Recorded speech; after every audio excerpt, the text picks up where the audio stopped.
Hello maman, je suis Rebecca, maman d'un petit garçon complètement bouleversé par la maternité et je te souhaite bienvenue sur Balance ton accouchement, le podcast dédié à l'accouchement pour échanger, informer, partager et peut-être même guérir autour de ce grand moment qu'est l'accouchement. Alors, si tu es prête, découvre avec moi un nouveau récit d'accouchement. Bonjour, merci à toi de te joindre à moi pour ce nouvel épisode de podcast.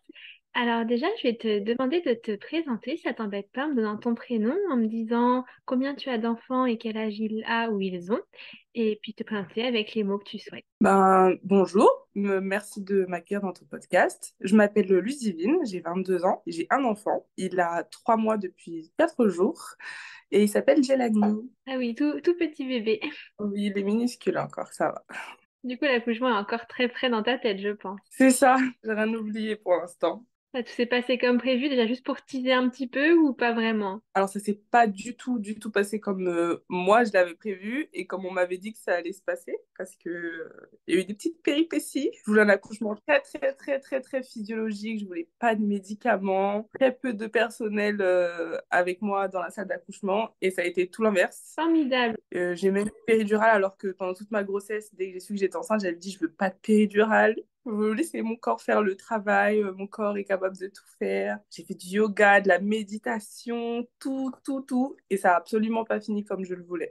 Génial. Bon, on va reprendre tout ça, mais effectivement, ça donne un bel aperçu de ce qu'on va entendre. Alors, du coup, première petite question, mais je pense que tu as déjà répondu. Est-ce que tu as pensé accouchement dès le début de ta grossesse? Oui, dès que j'étais enceinte, ma question, première que je me posais, c'est mon Dieu, comment est-ce que je vais faire pour le sortir de mon corps?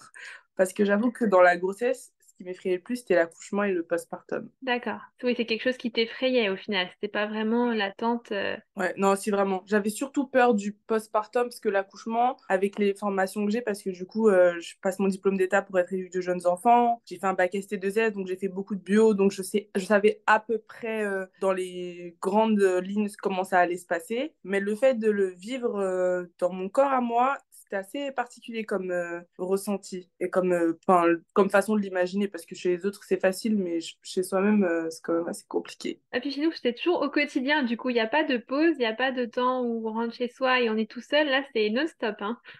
Tous les jours, tout le temps, il est tout le temps là et on y pense tout le temps. Alors, du coup, bon, on va reprendre par le début parce que qui dit accouchement dit forcément grossesse. Comment ça s'est passé? Est-ce que tu as des problèmes particuliers? Est-ce que tu te souviens de comment vous avez lancé projet bébé avec le papa? Alors, c'était pas du tout un projet pour maintenant, parce que du coup, on est tous les deux encore à l'école. Moi, il me reste un an d'études, lui, il lui reste 3 ou 4 ans. Donc, c'était pas du tout prévu pour maintenant. Mais comme j'ai l'endométriose et que je savais que j'allais avoir des difficultés à avoir des enfants, je me suis dit, c'est mon heure. Donc, tant pis, c'est maintenant. Donc, on va le garder. Et j'ai eu un peu d'hypertension pendant la grossesse. J'ai eu beaucoup de stress parce que j'avais peur de l'après, de comment j'allais me sentir dans mon corps, de comment l'accouchement allait se passer. C'est pour ça justement que je voulais quelque chose de très naturel pour pas forcer mon corps, pour que tout se passe comme la nature a prévu que ça se passe. Mais à part ça, ma grossesse s'est plus ou moins bien passée. À part les petits vomissements et les petits contretemps de la grossesse normaux, j'ai rien eu de spécifique. Et au niveau de l'endométriose et de l'hypertension, tu avais un suivi particulier ou pas spécialement? Ah oui, du coup, j'ai eu une échographie tous les mois parce qu'il fallait surveiller mes lésions aussi. Parce que, faut savoir que quand on a une endométriose, en fonction de là où sont situées nos lésions, du coup, quand bébé tape dedans, ça peut faire très mal. Parce que du coup, ça a fait saigner la lésion. Et du coup, moi, il surveillait surtout mes lésions, mais du coup, par chance, je pouvais voir mon bébé un peu plus souvent que la norme. Et pour l'hypertension, j'ai eu des médicaments. Ok. Et t'as pas trop souffert du coup d'une endométriose pendant la grossesse? Il tapait pas trop peut-être aux endroits des lésions? Non, au début, ça allait bien. C'était surtout à la fin où il était plus gros. Donc forcément, j'ai une endométriose qui est digestive et j'ai une adénomiose. Ça veut dire que l'endométriose est dans l'utérus. Du coup, il tapait un petit peu au niveau de mon côlon avec, je sais pas si c'était ses pieds ou sa tête parce qu'il bougeait beaucoup dans tous les sens, mais il tapait un petit peu dedans, mais c'était pas aussi douloureux qu'une vraie crise, quoi. Ok. Bon, et du coup, tu t'es beaucoup préparé, tu nous disais, donc méditation, plein de... Tu as fait quoi exactement comme préparation? J'ai eu une préparation déjà à l'accouchement avec ma maternité. C'est la méthode Bonaparte. Je sais pas si c'est Bonne Passe ou Bon Apache, je me rappelle plus. Du coup, ben, c'est une façon où on se prépare, c'est pas classique. Par exemple, elle nous donne des tips pour chez sein péridurale avec de l'acupression, des massages avec le papa, parce que du coup, c'est une méthode qui inclut énormément le père dans l'accouchement, parce que je voulais aussi qu'il ait sa part pour qu'il puisse sentir le lien d'attachement bébé, parce que ben, je me dis, quand on est papa, on n'est pas enceinte, c'est pas nous qui accouchons, donc forcément, on doit se sentir très extérieur à tout ça, et mon conjoint, il avait un peu de mal à imaginer comment ça allait se passer. Du coup, je voulais beaucoup l'inclure dans l'accouchement, et c'est une méthode où le papa est vraiment très, très, très inclus dans l'accouchement. Il nous donne plein de positions aussi avec le ballon, au sol, sur le lit d'hôpital, pour comment surmonter les douleurs pendant les contractions. Et c'est vraiment le papa ou le coparent qui est vraiment un aidant dans tout ça, ben, en étant juste présent physiquement ou mentalement. Et en gros, elle leur apprenait au papa comment nous coacher pour que l'accouchement se passe mieux. Et en dehors de ma préparation à l'accouchement avec la maternité, j'ai écouté beaucoup de podcasts sur comment l'accouchement se passe, ben, un peu comme on est en train de faire en ce moment, des femmes qui racontent leur accouchement, beaucoup de méditation. Vu que je fais un peu de yoga moi-même, je cherchais des positions de yoga pour les femmes enceintes, préparer mon corps, ouvrir mon bassin, etc. Je fais beaucoup, beaucoup de choses. Ouais, tu t'es beaucoup préparée pour faire l'accouchement le plus physio possible. C'est ça. J'ai même vu une psy, parce que ça fait beaucoup de bien. Parce que même quand si on en parle avec son compagnon, oui, j'ai peur de ça. Parler avec quelqu'un qui est totalement extérieur à notre situation et qu'on connaît pas, parfois c'est plus facile, en tout cas pour moi, de dire oui, j'ai peur d'être une mauvaise maman et de faire ça mal, etc. Parce que j'avais un peu honte de le dire à mon entourage. Je me disais, oh, c'est n'importe quoi, arrête. Et ma psy, vu qu'elle a l'habitude, parce que du coup, elle est en relais avec la maternité, elle me disait oui, vous savez, c'est normal, etc. Le fait de normaliser mes angoisses, ça m'a fait beaucoup de bien. Parce que quand on le fait avec nos proches en général, ils ont tendance à se dire, oh, arrête, c'est bon, ça va bien se passer. Oui, oui, l'instinct maternel, t'en fais pas, ça va se faire tout seul. Voilà, c'est ça. Alors qu'on voit plein de mamans qui disent, moi, quand il est né, j'avais l'impression d'avoir un inconnu à côté de moi et moi, ça me faisait un peu peur aussi de pas ressentir le lien tout de suite et du coup de culpabiliser de pas le sentir alors que finalement, ben, on est tous les deux des inconnus, on se connaît pas, on s'est autour de moi mais on s'est jamais vu et ben, aimer ça s'apprend et ça tombe pas sous le sens tout de suite tout le temps. Mais moi, j'ai eu le coup de foudre pour mon fils. Ah oui, bah, c'est beau ça. Oui. Ah. Alors, du coup, tu avais du coup écrit tout un projet de naissance, je suppose, qui reprenait tout ça. Oui, oui. J'avais fait mon projet de naissance 3 mois avant d'accoucher. J'avais fait tout beau.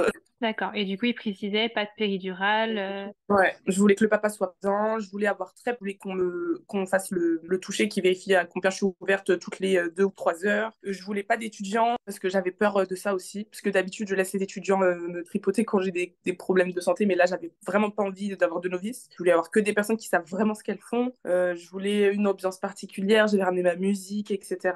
Mais bon, ça passe pas grand-chose finalement. Et du coup, tu avais choisi une maternité qui, a priori, respectait pas mal les accouchements physiologiques ou t'avais pas prêté particulièrement attention?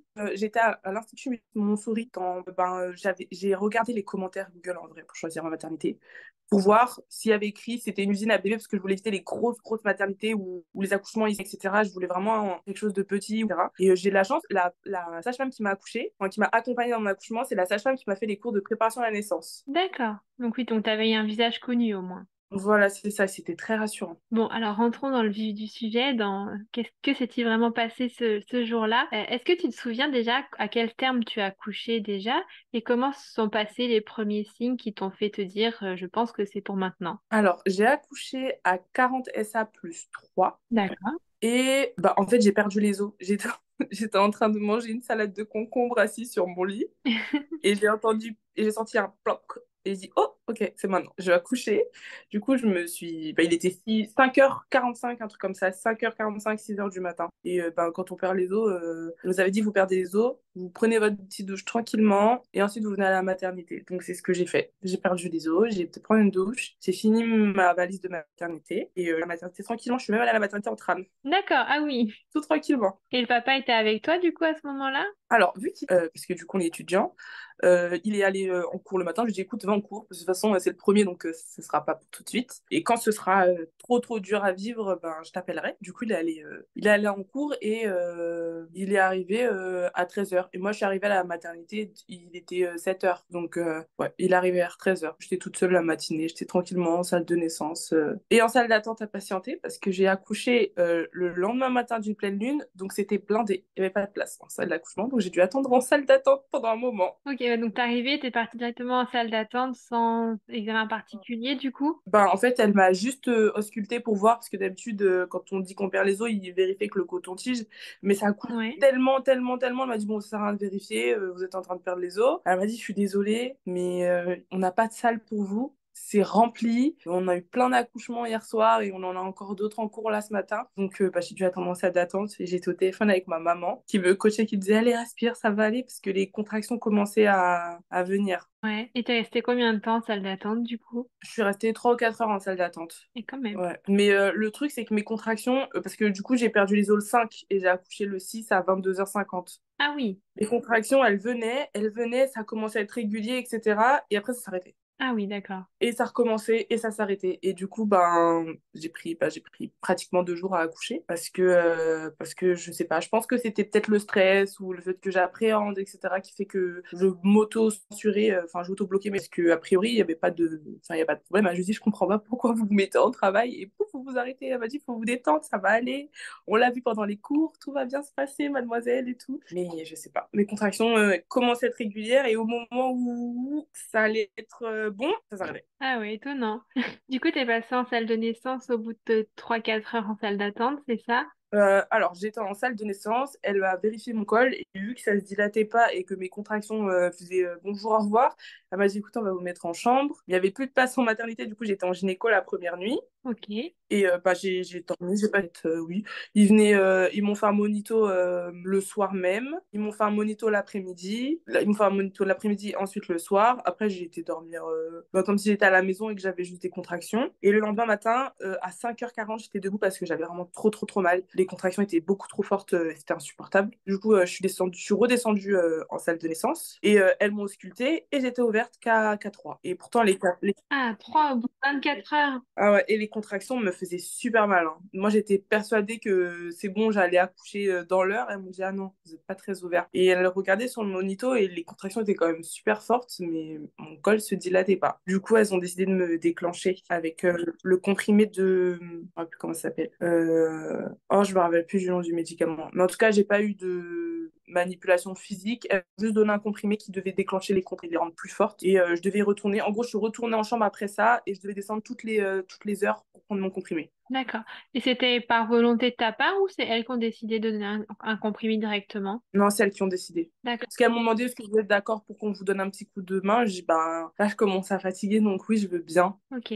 Mais pas plus, je voulais pas plus que ça. Bon, du coup, tu as ton comprimé, donc toutes les heures, tu descends et comment ça se passe? Bah, je me dilate pas du tout. Il y a mon conjoint qui est arrivé d'ailleurs, parce qu'il n'était pas resté la nuit avec moi. Il est arrivé à 8h, je crois, le matin, ouais. J'avais trop mal et tout, j'avais besoin de lui, puisque normalement, bah, il devait retourner en cours parce qu'il était en plein partiel. Et finalement, il est venu à l'hôpital avec moi et on est resté en haut, hein, on a demandé un ballon, je faisais des exercices, il me massait, on parlait et machin, mais enfin, j'avais des contractions qui, à mon sens, étaient très fortes, mais mon col ne voulait pas s'ouvrir. Et à un moment, je crois qu'il était à peu près genre 14 ou 15 heures, parce que c'était après le repas. J'avais trop mal, je commençais à crier un petit peu. Du coup, l'infirmière qui était près de ma chambre, elle a dit, écoutez, là, on va vous descendre parce que ça se voit que vous avez vraiment très mal. Et je pensais que c'était bon parce que j'avais vraiment très, très mal. Et pourtant, pendant le laps de temps entre ce moment-là et avant, je gérais plutôt bien mes contractions. Ils m'ont dit, mais vous n'êtes pas ouvert du tout. Vous êtes toujours à 3. Toujours ouverte à 3. Ça ne voulait pas se dilater du tout. Du coup, ils m'ont laissé en salle de naissance avec le monitoring et je continue à prendre le comprimé. Je l'ai pris jusqu'à 17h. Après, on a arrêté et j'avais des contractions. Et à ce moment-là, du bébé, vers 18h ou 19h, il commençait un petit peu à faiblir. Parce que je crois que c'est 160 BPM un bébé et le mien, il descendait jusqu'à 60 Ah oui, ah quand même. sur le monito. Et du coup, elles m'ont dit, bon, écoutez, là, le cœur du bébé commence un petit peu à faiblir. Donc, bon, il faudrait qu'on vous pose une péridurale parce qu'il y a des chances qu'on doive vous faire une césarienne d'urgence ou qu'on doit agir d'urgence. Et si vous n'avez pas la péridurale, ça risque de compliquer Du coup, j'ai dû me résigner à avoir une péridurale. Je l'ai eu aux alentours de 17h, 18h. Comment tu l'as vécu, toi, ce moment? Ah, j'étais pas bien du tout. J'ai pleuré, je faisais que de pleurer. Et je pleurais même pas de douleur, même si la péridurale, je trouve que ça fait vachement mal. Quand je l'ai senti, l'aiguille, ça m'a fait bien mal. Et ça te faisait peur aussi un petit peu? Ouais, ça me terrifiait. J'avais vraiment peur de la péridurale. J'ai une peur panique des aiguilles de base. Et le fait de pas voir ce qui se passait aussi, ça me dérange parce que du coup, il est dans mon dos, donc je peux pas regarder. J'étais obligée de rester avec mon dos rond et tout. Et je savais pas ce qui se passait. J'entendais plein de bruits de paquets qui s'ouvrent. Je voulais pas du tout. Je vais pas sentir ce qui... Je veux sentir mon bébé descendre. Je veux que ça se passe normalement. C'est pas naturel. Ça me dérangeait beaucoup. Ça me rendait triste. Ça m'empêchait avoir une péridurale. Et pendant toute la péridurale, je pleurais, elle me disait, vous avez mal? Je dis non, j'ai pas le choix, je peux pas, je peux pas. Et j'étais en larmes. Et les sages-femmes, elles ont été incroyables parce qu'elles ont été hyper bienveillantes à dire, mais vous en faites pas, vous n'êtes pas obligé de. C'est un bouton qu'on avait. Il y avait une pompe pour gérer la péridurale. Et vu que je la voulais pas trop forte, ils m'ont mis la première dose. Et moi, j'en ai pas rajouté. Elle m'a dit comme ça, si vous accouchez, vous verrez, vous sentirez quand même. D'accord. Du coup, ben, une fois que la péridurale a été posée, ben, à part attendre, ben, on n'a pas fait grand-chose. Du coup, ben, le papa, il était à côté, moi j'étais là, j'ai dormi un petit peu parce que du coup, je ressentais plus trop mes contractions. J'en ai profité pour me reposer. Et tu pouvais plus bouger, du coup, c'était pas une péridurale ambulatoire, non? Non, non, je sentais plus, enfin, je sentais le toucher, mais j'aurais pas pu marcher, quoi. Ouais. Et bah, du coup, je me suis endormie. Et je saurais pas trop te dire quelle heure il était. Je pense qu'il devait être peut-être déjà 21h. Parce que du coup, l'équipe de nuit, elle est arrivée, mais je dormais. Donc, quand elles sont rentrées, elles m'ont dit oui, elles sont parties. Du coup, nous, c'est l'équipe de nuit, machin. Ils m'ont fait de petites aiguilles chinoises, là, je sais pas plus comment ça s'appelle. L'acupuncture? Voilà, elles m'ont fait de l'acupuncture. L'acupuncture, la sage-femme m'a dit, écoutez, j'ai une formation en acupuncture. Est-ce que vous voulez qu'on essaye? Peut-être que ça va vous aider à vous dilater. Parce qu'entre-temps, enfin, elle avait regardé et mon col, c'était pas dilaté. J'étais toujours bloquée à 3. Donc, elle m'a fait ça. J'ai gardé ça pendant 1 heure. Et elle est venue me retirer les aiguilles. Elle a vérifié et bah, j'étais passée de 3 à 4. C'est tout. Ah ouais. Et toi qui avais peur des aiguilles, ça t'a pas fait trop peur, ces petites... J'avais tellement envie d'en finir. J'ai dit, allez-y. J'ai fermé les yeux, je lui ai dit, allez-y, faites tout ce que vous voulez. Là, je veux juste accoucher, voir mon fils, j'en peux plus. Et puis le monito à côté, le cœur bébé, il faisait toujours des. Enfin, Les descentes? voilà, il faisait toujours des descentes très basses à 60. Et à un moment, j'ai commencé à paniquer. Du coup, j'appelle, je dis, est-ce que je vais avoir une péridurale ou pas? Parce que je vois que le cœur du bébé, ça va pas du tout. Moi, je commençais à pas me sentir très bien parce que je commençais à avoir la nausée, la tête qui tourne. J'étais en panique, je me sentais super mal. Et du coup, ben, j'ai eu une étudiante, mais elle m'a dit, oui, bah, écoutez, il y a de fortes chances que ça arrive parce que le cœur du bébé commence à être plus très bien là. En césarienne, du coup. Ouais, j'ai eu une césarienne, pardon, ouais. Et elle m'a dit, oui, ben, je crois que vous allez finir par en avoir une. Mais attendez encore on attend encore un petit peu. Et puis si vraiment on voit que ça fonctionne pas, l'obstétricienne, elle viendra vous voir pour vous le dire. Hmm. Du coup, on a attendu jusqu'à 22h30, je pense, un truc comme ça. Et au final, ils sont venus me dire, bah écoutez, on va aller en césarienne parce que ça va pas du tout. Le cœur du bébé, il descend trop bas. Vous vous sentez pas très bien, vous devez être épuisé parce que ça fait presque 2 jours. On est là, donc césarienne. Et du coup, ben, quand c'est césarienne, tout est très rapide, hein. Ils ont pris mes affaires. Vu que j'avais déjà la péridurale de poser, j'ai été emmenée au bloc tout de suite. En plus, T'étais préparée, toi, quand même, à cette possibilité? j'avoue que dans toute ma préparation, j'ai vraiment pas du tout envisagé la césarienne. J'en voulais tellement Ouais. pas que je me suis dit non, ça n'arrivera pas, j'aurai pas de césarienne. Je vais accoucher par voie basse. Il n'y a pas de raison que j'ai une césarienne. Je m'étais mis ça en tête. Et je pense que je me l'étais tellement mise en tête que finalement, bah, je l'ai eu. Ouais. Et le choc, quand ils t'ont annoncé que tu partais en césarienne, ça a été? Ou t'en pouvais tellement plus que du coup tu dis ok, on y va. Non, je pleurais. Je leur ai dit, vous êtes sûr, on peut pas attendre encore, on peut pas essayer, il n'y a pas une façon, on peut pas dilater le col. Autrement, je veux pas de césarienne, je vous en supplie. Parce que j'ai des petits soucis à accepter mon corps. J'avais peur de la cicatrice. Et bon, vu comme ils les font maintenant, en vrai, c'est même plus une angoisse à voir parce on la voit à peine, elle est toute petite. Puis c'est pas sur le ventre parce que moi, les cicatrices césariennes que j'ai vues, c'est des grosses cicatrices énormes sur le ventre et je trouvais ça affreux. Et au final, la mienne, elle est juste au-dessus du pubis, elle est très fine, on voit quasi rien. Et j'avais peur de ça. Et puis, je sais pas pourquoi, j'ai vraiment fait un blocage sur la césarienne. J'en voulais pas du tout. Donc du coup tu pars là, ils te préparent pour partir au bloc. Comment ça se passe? Ben, ça s'est passé tellement vite que j'ai pas eu vraiment le temps de. Enfin, j'ai pas eu le temps d'assimiler la nouvelle parce que quand on vous dit qu'on va en césarienne, c'était en code orange, si je dis pas de bêtises, c'était très très rapide, hein. Ils m'ont dit on va ok, je suis désolée, machin, césarienne. Et je suis allée un coup, elle m'a dit ça va aller, mais pendant qu'elle me parlait, les sages-femmes, elles étaient déjà en train de tout débrancher, tout préparer pour que j'aille au bloc. Et je suis sortie de ma salle de naissance, le bloc, il était juste en face. Donc ça a vraiment été très rapide pour le coup. J'étais au bloc, ils m'ont préparé, ils ont intensifié la péridurale. Du coup, je sentais vraiment plus rien du tout. Je sentais vraiment que le toucher. Et ils ont préparé mon conjoint à côté. Et même lui, bah, vu que je dormais, il en a profité pour dormir aussi. Du coup, il était un petit peu désarçonné. On n'a pas trop eu le temps d'assimiler la nouvelle, en fait. Qu'on était déjà assis dans le bloc, enfin lui assis, moi allongé. à attendre. Et moi, franchement, l'équipe médicale a été géniale parce que j'étais là, je suis vraiment triste, je voulais pas ça comme accouchement, c'est trop horrible. Moi, je voulais le sortir moi-même, mettre les mains, tout ça. Ça c'est vraiment pas du tout passé comme je l'aurais voulu. Mais ils ont été super bienveillants, me dire non, mais vous en faites pas, vous savez, c'est pas parce que vous accouchez par césarienne que c'est pas un vrai accouchement, même si vous le poussez pas, etc. Pendant pratiquement 2 jours, vous avez été en travail, vous avez ressenti les contractions, vous avez fait tout ce que vous avez pu, puisque je marchais, etc. Je faisais du ballon, j'ai fait tous les exercices qu'ils m'ont dit de faire pour essayer d'ouvrir le col. Elles m'ont dit, vous avez participé à votre accouchement, il faut pas vous inquiéter, parce que moi, je me disais, oui, bah en fait, j'accouche pas vraiment, parce que je fais rien. C'est l'obstétricien, il m'ouvre le ventre, il sort le bébé, et puis voilà, quoi. Et elles m'ont dit, oui, mais non, vous avez vu, pendant 2 jours, vous avez travaillé, vous avez préparé, etc. Donc, vous en faites pas. Vraiment, le personnel médical, incroyable. J'ai pas de mots pour les remercier parce que je pense que s'ils m'avaient pas répété ça en boucle pendant toute la césarienne, je pense que j'aurais, maintenant que c'est passé, je le vivrais toujours aussi mal. Au final, je me dis que si, j'ai quand même vraiment accouché parce que ça fait mal une césarienne. On le dit, enfin, moi, on m'avait dit non, mais tu sentiras rien parce qu'il y a l'anesthésie, mais moi, je trouve ça douloureux. C'est une sensation très étrange. C'est comme si on avait des fourmis dans tout le corps et tu sens qu'on te tire, qu'on te tripote. C'est vraiment une sensation fort, fort désagréable. Et pour moi, c'était à la limite de la douleur et du désagréable. C'est vraiment une sensation qui est très dure à décrire et qui est horrible. Parce que moi, on m'avait dit, une césarienne, l'avantage, c'est que tu souffres pas. Mais c'est pas vrai. Parce que du coup, moi, je l'ai senti qu'ils étaient en train de fouiller à l'intérieur de moi, quoi. Et puis quand ils l'ont sorti, j'ai senti qu'on m'enlevait quelque chose de mon corps. Enfin, déjà, je n'avais pas prévu la césarienne. Et en plus, je m'étais pas préparée à ce type de sensation vraiment très étrange. Et du coup, je pleurais parce que j'étais pas bien. Je pleurais parce que ça me faisait mal. C'était vraiment très étrange. Enfin, c'était lunaire pour moi. C'était vraiment pas un accouchement. C'était pas un beau moment pour moi. Enfin, Oui, toi, t'as pleuré tout le long, en fait, tout le long Ouais.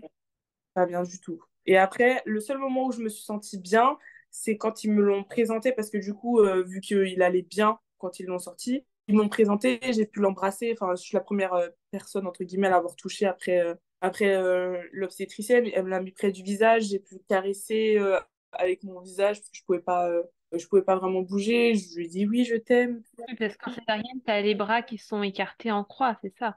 Ouais, voilà, j'étais comme ça, avec les jambes le long du corps. Et, voilà. Et par contre, du coup, mon conjoint, il a pu partir après pour regarder les soins post-accouchement.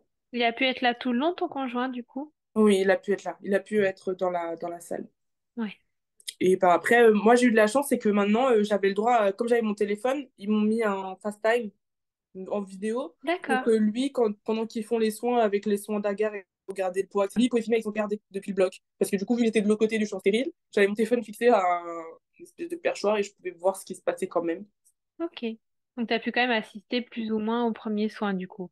Voilà, c'est ça. Et après, je suis restée au bloc le temps qu'il me referme. J'étais là, quand est-ce que ça se termine? Je veux voir mon bébé, s'il vous plaît. Quand est-ce que ça se termine? Quand est-ce que ça se termine? Que j'ai pas vraiment pu assister au premier pot à pot non plus, parce que quand je suis arrivée, ça faisait un moment qu'ils étaient en pot à pot tous les deux. Quand j'étais en salle de réveil, et directement dès que je suis arrivée, ils m'ont fait faire la tétée d'accueil. Et j'ai pu toucher mon fils. C'était incroyable.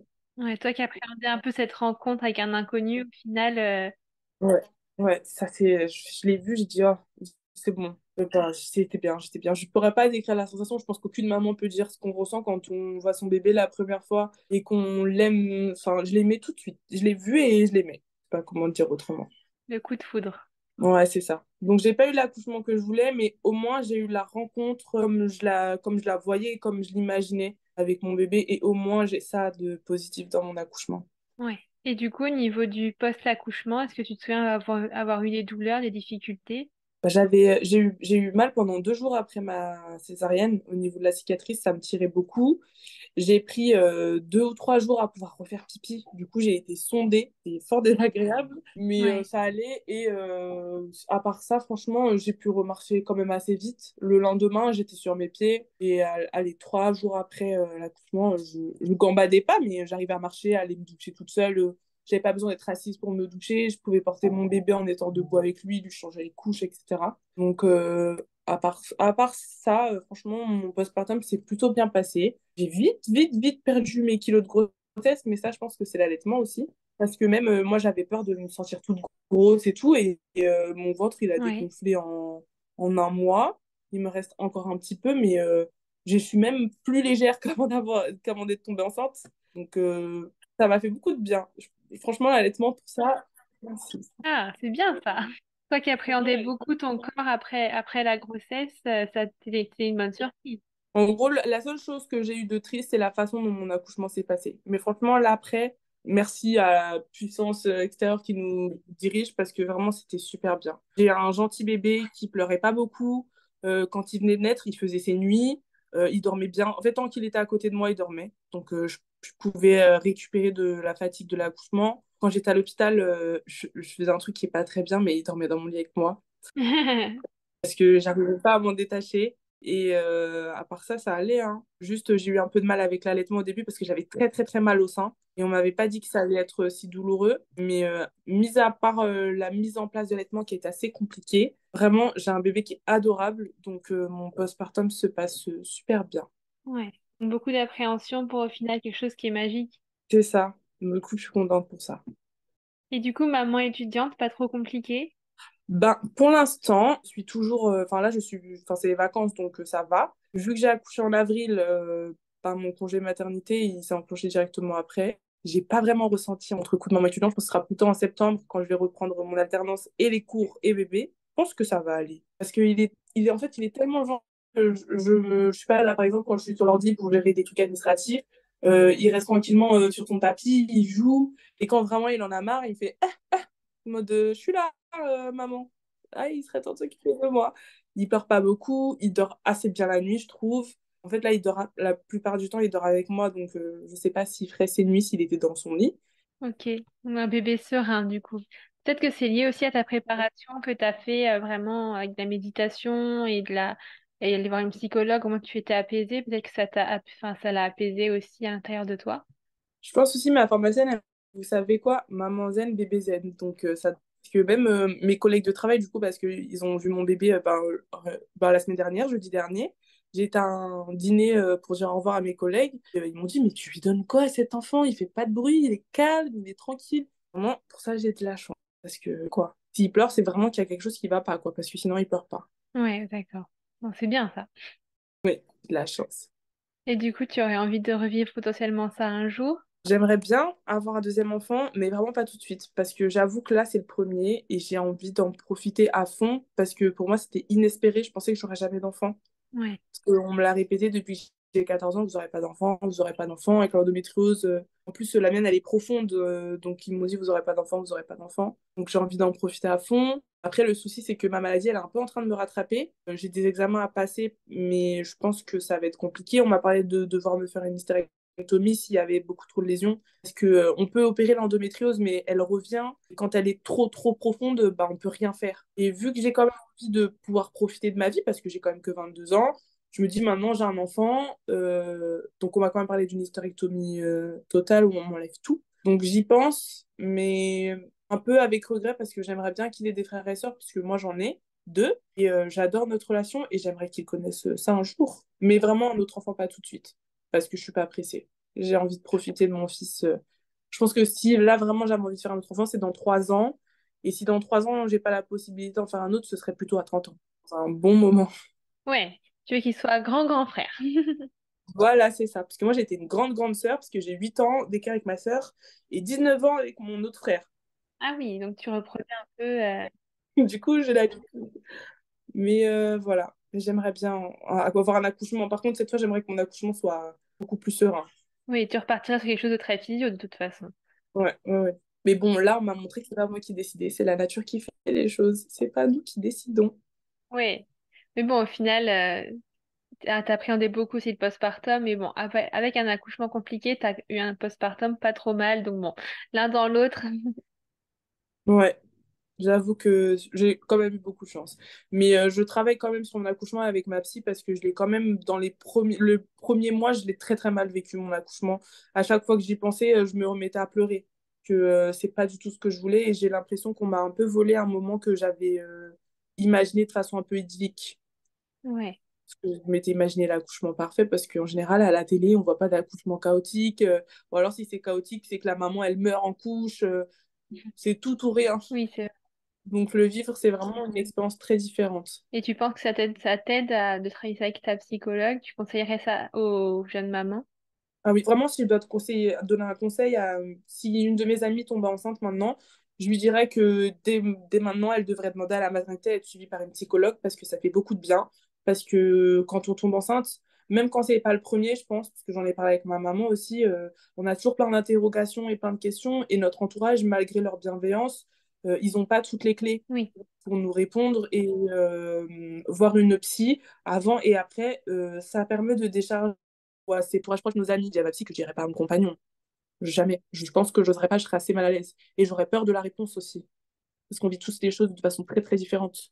Et surtout que personne ne peut vivre les choses comme une maman, elle les vit aussi, surtout, je pense. C'est très personnel et moi, par exemple, ma grossesse, je l'ai pas du tout vécue comme ma mère a vécu ses grossesses. Ma mère, elle adore être enceinte. C'est le meilleur moment, c'était les meilleurs moments de sa vie. Moi, franchement, j'ai pas aimé ça plus que ça, hein. Et je culpabilisais de pas aimer être enceinte. Je me disais, oui, est-ce que mon bébé va pas penser que je l'aime pas parce que je me plains tout le temps d'être enceinte, etc. Des choses comme ça. Et voir une psy, c'est vraiment la meilleure chose qui ait pu m'arriver pendant ma grossesse. Ok. Bon, bah, c'est très bien. C'est un bon conseil, je pense, de motiver un peu les mamans, même si ça va pas si mal que ça, à les consulter, à les parler, discuter et s'ouvrir pour que ça aille mieux, par la suite. Ouais, même juste une fois par mois, moi c'était plus régulier, je la voyais une fois par semaine, mais même juste une fois par mois pour faire le bilan de comment le mois de grossesse s'est passé, etc. Même pour le papa, je pense que ça pourrait être bien. Parce que du coup, vu qu'ils vivent la grossesse d'une façon extérieure, ça pourrait peut-être même leur permettre pardon, de s'investir encore un peu plus dans la grossesse.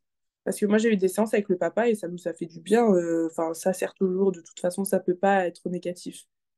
Ouais, c'est un très bon conseil. Merci beaucoup. Et merci beaucoup de ton témoignage qui est très vrai. Et je pense qu'il pourrait aider beaucoup de mamans, soit des mamans, soit des futures mamans, pour leur montrer que tout ne se passe pas toujours comme prévu, mais qu'au final, ça va. Oui, oui. Même si tout se passe pas comme prévu, il faut toujours se dire que le plus important, c'est que nous, on est en bonne santé, que bébé va bien. Tant que ces deux choses-là sont réunies, il faut se dire que bah, tant pis, c'est pas grave.